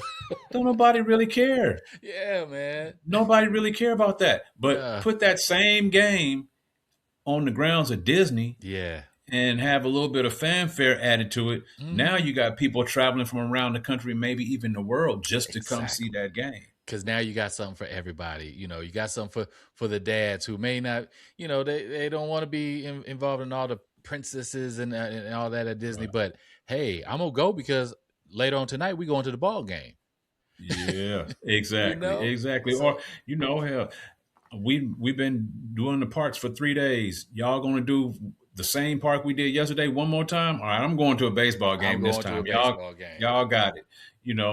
That kind of thing. I think just Major League, we got a long way to go, Major League. Got a long way to go. Come on, call us Major League Baseball. We got more ideas that we can share with y'all. Yes. Rob Manfred, come on, what's up, man? Yeah, let's do it. Let's get into the 7th inning stretch, man. Because we live in a world where that is dominated by social media. That's no question, and we see every athlete, every celebrity is using the power of social media to just expand and build their platform. One thing that I see in the NFL and in NBA, as I've been to some games, I've even seen this in college football. After the game, the winning team, they'll have a marketing person, a social media person, or somebody with a phone, and hands the winning quarterback, hands the most valuable player of that game, or hands Steph Curry, hands them the phone so that they could shout out the people who follow that team. What's good, Dub Nation? We got that dub, we got that win tonight. Appreciate you all the support. So immediately after the game, within 2 minutes, they are talking to millions of people. There's only maybe 20,000 people or so in the arena, but now they have this opportunity right after the game to talk directly to millions of their fans and supporters. Major League Baseball, you got to use that power. Again, you got to use that power of social media. I just don't see players right after the game. I follow a lot of MLB players. I don't see them right after the game, on their phone. I got mine here. What's good, Oakland A's family, we got that win tonight, even though that's rare for my A's. But but just to do something like that, just using the power of social media. And so it had me thinking, because we see so many players who have built such a huge following on social media in other sports, especially some of these soccer players. Oh my God. The global presence that they have in soccer, like a Messi and Ronaldo and Mbappe, they just have a huge following. And we see I heard something that they got real quick, I'm gonna let you finish, but they got besides Instagram itself, they got the second and third largest number of followers besides Instagram itself. You're right. Them two, Messi and Ronaldo. Yep. And I think Mbappe is not too far behind. Crazy. And so, we in America, we see, NBA players and NFL players with a huge social media following. Yeah, there are Major League Baseball players with that following, but it just doesn't compare to the other two sports. And so it had me thinking, what if social media was around in past generations, and what baseball athletes would have such an impact on social media that baseball would be king. Baseball would continue to be king just based on them being active on social media. And so I'm gonna go first. I'm gonna give you a moment to think what player from the past, and let's just lock in on black players, black major league players. What black major league player from the past would have dominated today's social media? My choice, I would say Bo Jackson. Because like we talked about before, just that media machine that was behind him. Of course, Nike had, the Air Jordan media campaign, but Bo Knows was right behind that. Oh, yeah. And so if there was social media back then, and, Bo's a quiet and reserved person, but, he knows how to, market a product. And he knows how to market it himself, because he was in a mini commercial, and we all had the Bo Jackson poster and stuff. And so I believe that somebody like Bo Jackson had the ability to really dominate social media if it was available to him back then. What about you? I agree with that 100%, because so many people would be able to relate to him when it says Bo knows golf, Bo knows weightlifting, Bo knows cycling, Bo knows all these things, swimming. Like, now, if I'm a swimmer, I can relate to Bo Jackson. If I'm a golfer, I can relate to Bo Jackson. If I'm a cyclist, I can relate to Bo Jackson. And it brings some more popularity to that sport itself. I think the other player that we would also do well in social media was alive back then was the other player we talked about in that same episode, is Deion Sanders. Yes, that's another one. I think, he got his name Primetime for a reason. Yes. And I think, if the social media was around during Prime's early years, oh man, if you go watch some of Deion's early takes as a college and a young pro athlete, you hear the bravado and some of the ego and some of the flash and some of the machismo out of him. Yes. Imagine if he had the ability to do that all the time with a phone in his hand. He just turned on when the cameras turned on and the lights turned on. Yeah. But if he had a phone in his hand, I can only imagine. Lights always on. I can only imagine what we would have got out of Deion Sanders, man. Yeah, that would have been crazy. Just, like you said, just with his personality, Jordan, of course, social media not, he was going to be a media giant, but because of the personality that Deion had and still has, it's made for social media. I love what he's doing now, with Colorado when it comes to social media. He's having his guys, they practice jerseys. He has their social media. Everyone has their social media profile, not their name, but their social media username on the back of their jersey, because he knows that there's this social media marketing machine. Credit to his son, who's behind all that, Deion Jr. But he knows people are watching their content, and so now it gives these players an opportunity to build their own platforms. And so it's almost like it's becoming a branch of Primetime, to see what Colorado social media is doing, see what Bucky is doing, with Well Off Media, and now what his players are doing with their social media. It's just it's amazing. And so shout out to him for what he's doing now. But you're right, if he had it back in the late 80s 90s, during when Prime was at his prime, insane. It's insane. The other person I think of too that would have been insane if social media was big back during his day is Ochocinco. Ooh, yeah, man. And T.O. If T.O. and Ochocinco had cell phones on the sidelines early in their career, bruh, ain't no telling what kind of entertainment we would have got out of them Oh dudes, man, man. that'd have been good. Must see social Get media. your popcorn ready and keep it ready. Hey, if we saw T.O. have a Sharpie to, in his sock during the game, I guarantee you that brother would have had a cell phone and would have went live right after a touchdown. Oh yeah. And here's the other aspect that would have happened.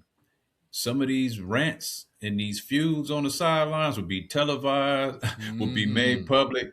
You know, people get mad at their coach and get mad at another player, go sit on the sideline, turn their phone on and start talking to the fans about what just happened. Man, Yeah. you talking about now it would be entertainment to the nth degree. Yeah. It might start some trouble It a little would, bit within yeah. the clubhouse amongst the team, but it would be entertainment and fans will be tuned, Yeah. locked in, Yeah. locked in. Because you know it's just like even in baseball, in basketball they don't do it as much in basketball, but in baseball and football they mic players up.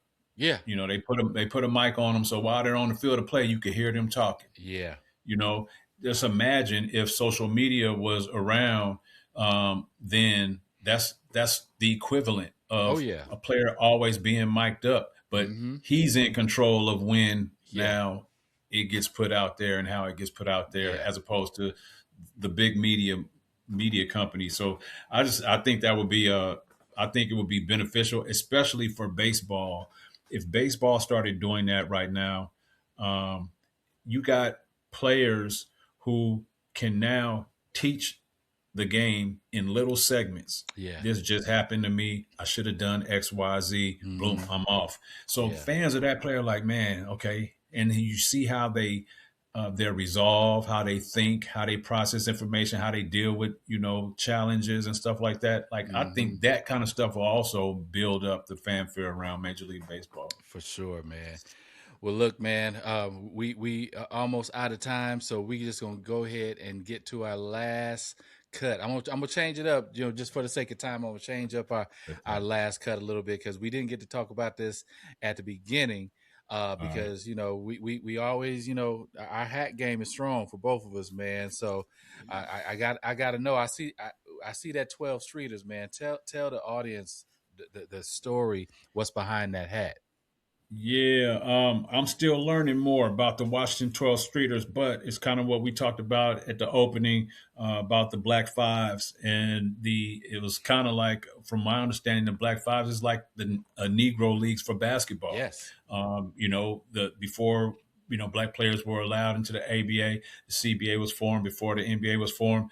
You know, black athletes, black basketball players decided to create their own league. They call it the Black Fives. There's five players on the starting on the basketball court at a time. Yep. So that's where the Black Fives came from. I mean, that's where five came from. Black is because that's who we were. Who we are. And it was a league of teams, of small teams on the East Coast mainly, that had their own leagues. And I just think this is one of them, 12 Streeters.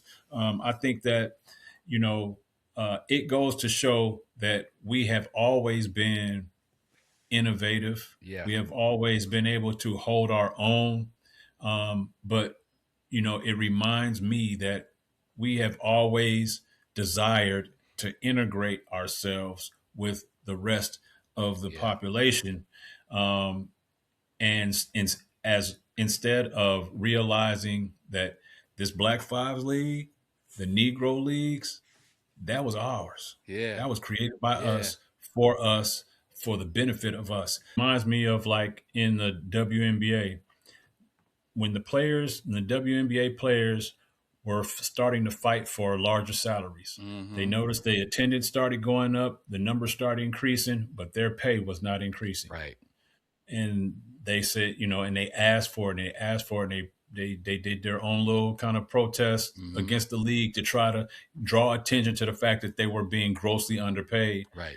And when the league decided not to do anything about it, they said, all right, we're just going to start our own league then. And that's where Unrivaled came. Right. And Unrivaled took off. They created their own version of the game. Mm-hmm. It's not the same as the WNBA. Rules Right. a little bit different. Yeah. Court size a little bit different. So they not copying off the NBA.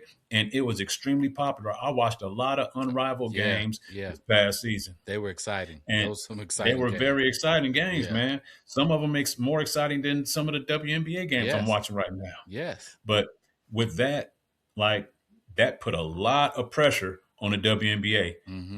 Now, guess what happened? They did Unrivaled for 2 seasons, and they probably still do Unrivaled, but it's not going nowhere. Yeah, it ain't going nowhere. The WNBA said, if we don't do something now, everybody might go over there, and we won't have a league anymore."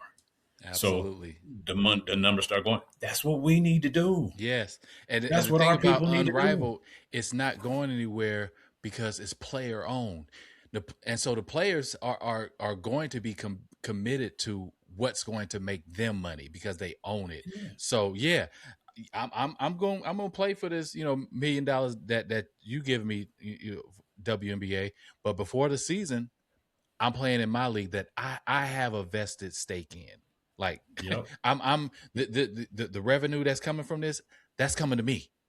So, exactly. And it's only going to grow. It's only going to get bigger and better. And eventually, the WNBA is going to have to have a come to Jesus moment and have a conversation with the folks at Unrivaled. Say, we need to talk merger because eventually y'all gonna put us out of business because it's gonna get so big that players are gonna say, I'm not playing both.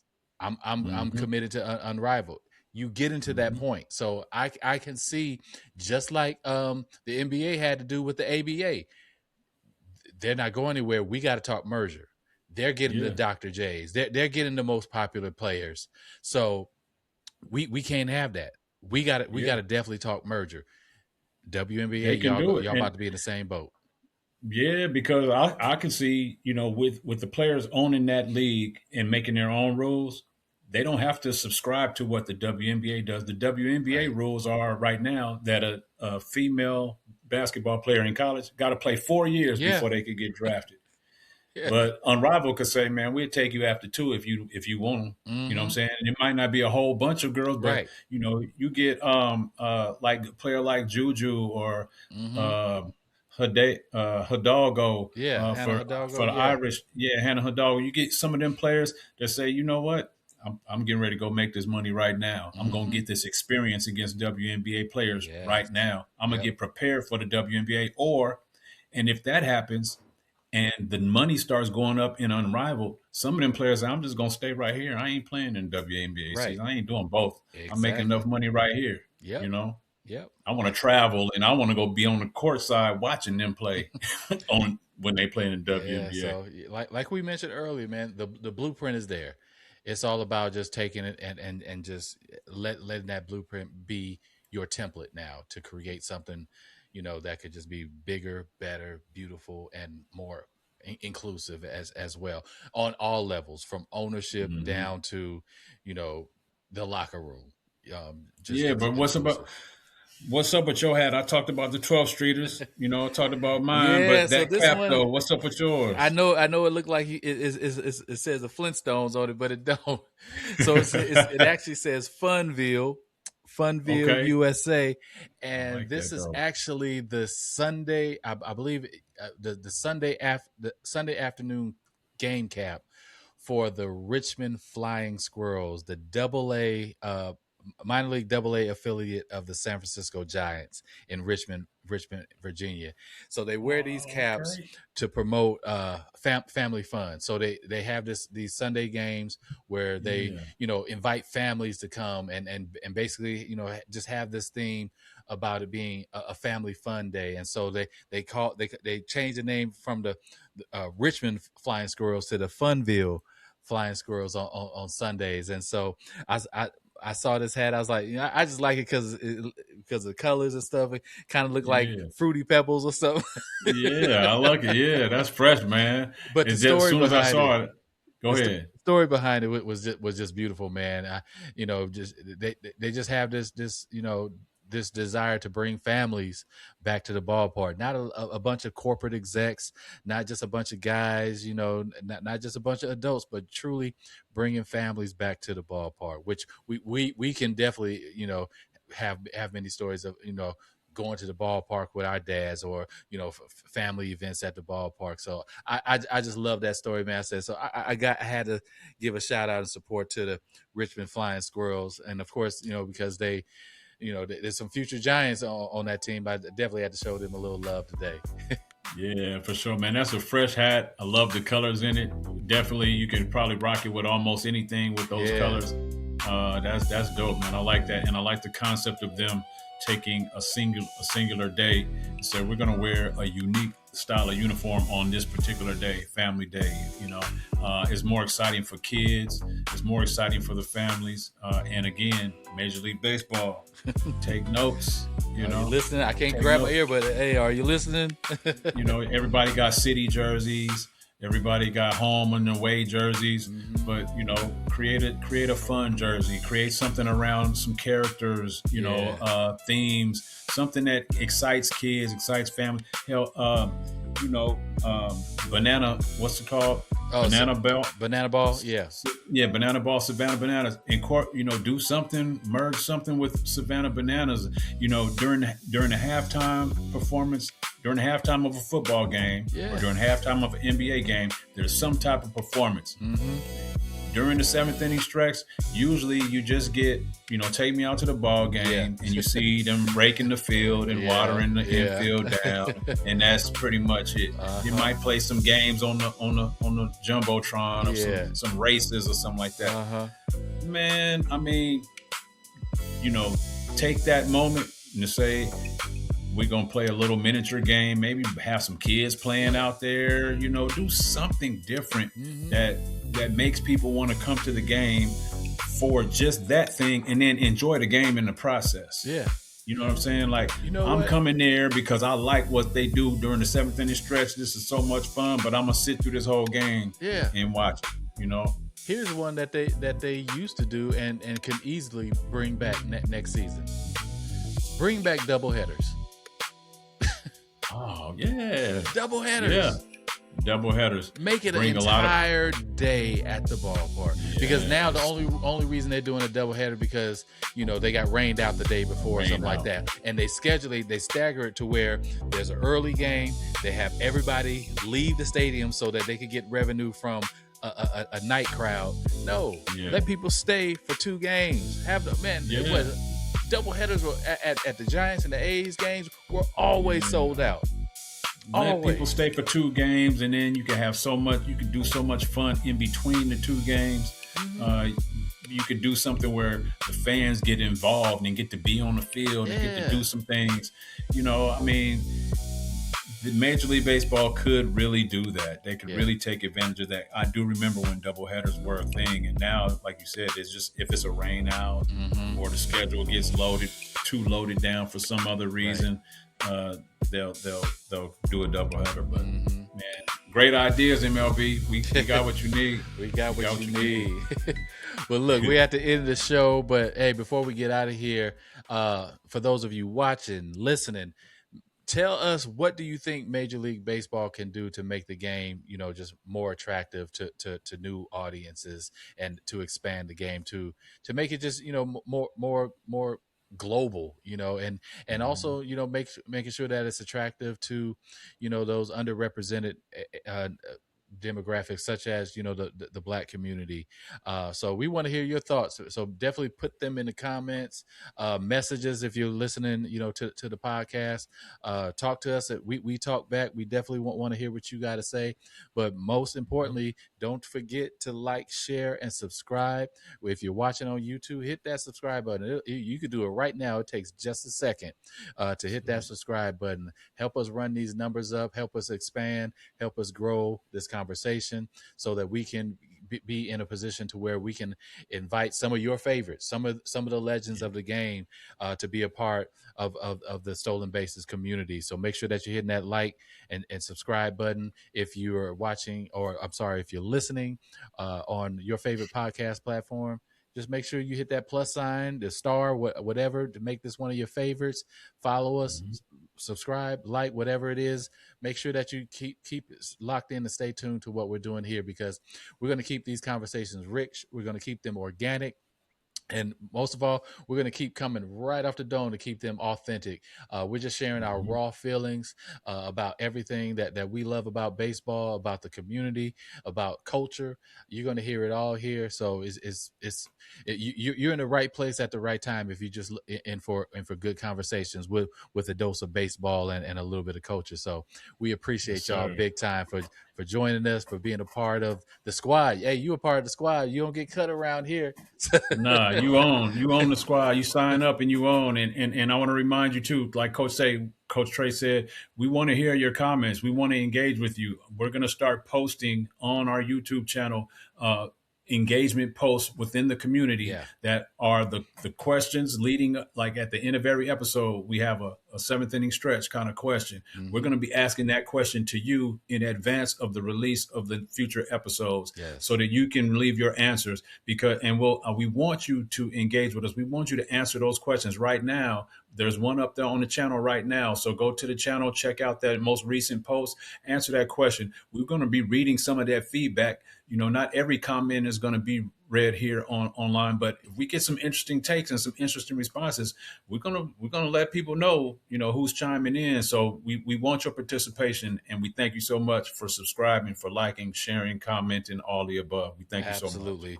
And again, we just want to thank all of our subscribers thus far. Those of you who follow us on social media, much love to y'all. You were sharing to me before we started this episode, about one of our subscribers, sending us pictures of him and his family at the ballpark and meeting some of his favorite players.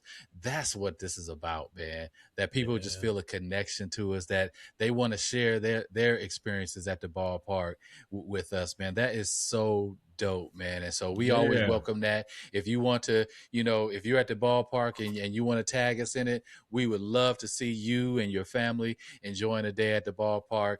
We would definitely like it. We would share it, and give you a shout out as well. But we definitely want to see more of that. So thank you all so much, man. We appreciate y'all for just being a part of this squad. Much more to come, but we appreciate y'all sticking with us for episode number 6, man. We 6 episodes into this thing, man. We rolling, bro. We rolling. Y'all join the ride, join the squad. Like we said, nobody gets cut. We look forward to seeing y'all on another episode of Stolen Bases. Yes, sir. Now, before we get out of here, give them that shout out. Tell them where we from, bro. Shout out to the baseball factory that is Vallejo, California. One love. One love to the V. Peace. Yeah. From the sandlots to the spotlight. From the Negro leagues to the big leagues. This ain't just baseball. It's history. It's culture. It's a stolen basis. Yeah. Safe at first, safe at second, history sliding at third. Now we headed home. Safe at first, safe at second, history sliding at third. Now we headed home. Back when the game said no, we built our own lane. Packed out the ballpark, sunshine and rain. Saturday doubleheaders, whole family deep. Legends in the making while the world was asleep. Businesses booming, owners making plays. Culture in the stands, everybody getting paid. Not just a game, it was pride on display. Every crack of the bat said, we gon' find a way. Now I'm looking at the diamond thinking where to go. Used to be the neighborhood, now the kids don't know. That's why we grab the mic and tell the stories untold. Cause the roots run deep in the history go. They stole the bases, but they couldn't steal the game. Couldn't steal the hustle, couldn't steal the name. From the dirt on our cleats to the stars in the sky. Black baseball legacy, never let it die. They stole the bases, but they couldn't steal the dream. Now we telling every story that they left unseen. Round the diamond, round the world, let the truth be known. Welcome to Stolen Bases. Yeah, we bringing it home. Safe at first, safe at second, history sliding a third. Now we headed home. Yeah, safe at first, safe at second. History slide in the third. Now we headed home. Now the game's changed. Travel ball costs a grip. Some kids got the talent, but can't afford the trip. Fields in the suburbs, dreams on the shelf. Too many young stars gotta figure it out themselves. But I remember Griffey swinging smooth as jazz. Every kid in the neighborhood wanted that swag.